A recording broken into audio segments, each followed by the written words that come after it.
Right now we're going to go over some basic boat handling techniques.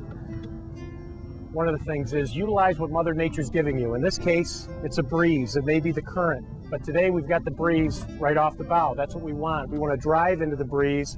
We don't want to try to dock with the breeze because that's going to get us going too fast. And what we want to do is concentrating on going as slow as it takes just to get to the dock.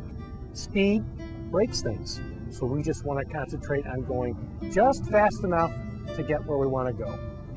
The other thing that a lot of people don't use is when you approach the dock, it's going to be a 45-degree angle like we're doing here right off the starboard side. But when I get the bow of the boat just up to the pier, I'm actually going to turn the wheel right into the dock. Now it seems like that's not the thing to do, but in fact it is.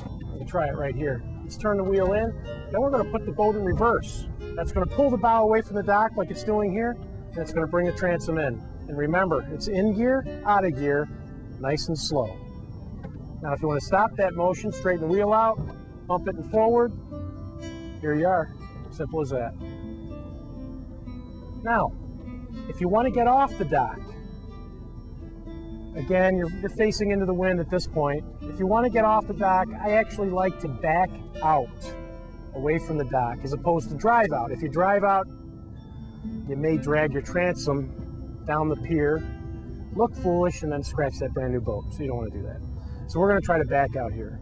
And basically what you do is you can give yourself a little bit of a shove off the dock, turn the wheel in the opposite direction, and place the boat into reverse. Okay? That'll give you that angle. Now you're getting that 45-degree angle, the same one that you came in on. Now let's back straight out. Okay? And if we're going to head east, we're going to turn this direction, turn the boat around. Again, basic boat handling techniques, and that's as easy as it gets.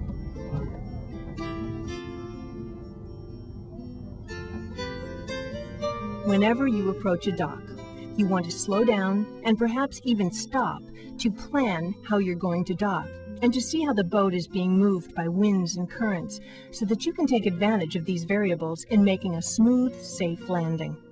Communicate your plan to your crew so that people, lines, and fenders are ready. So what do you guys think? You want to anchor and do some swimming? Yeah?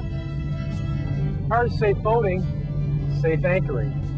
In a few minutes we're going to go to one of the sandy beaches here on the Oneida Lake and we'll drop the hook and show you a couple techniques which will make your anchoring a little bit easier, hopefully.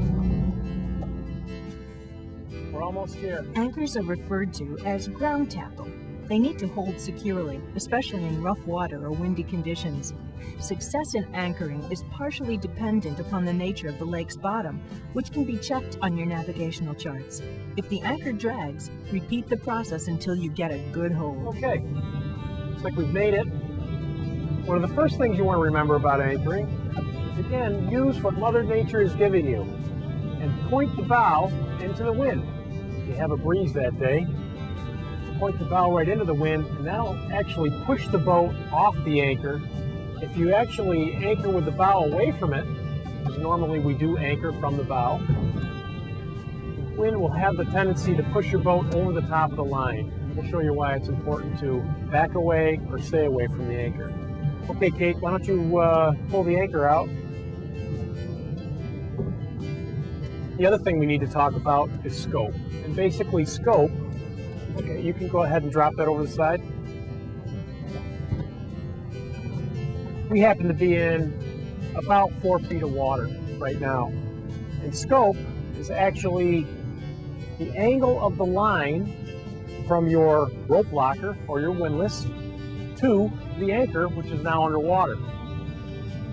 Normal rule, the scope should actually be 6 to 7 times the depth of the water in which you are anchoring.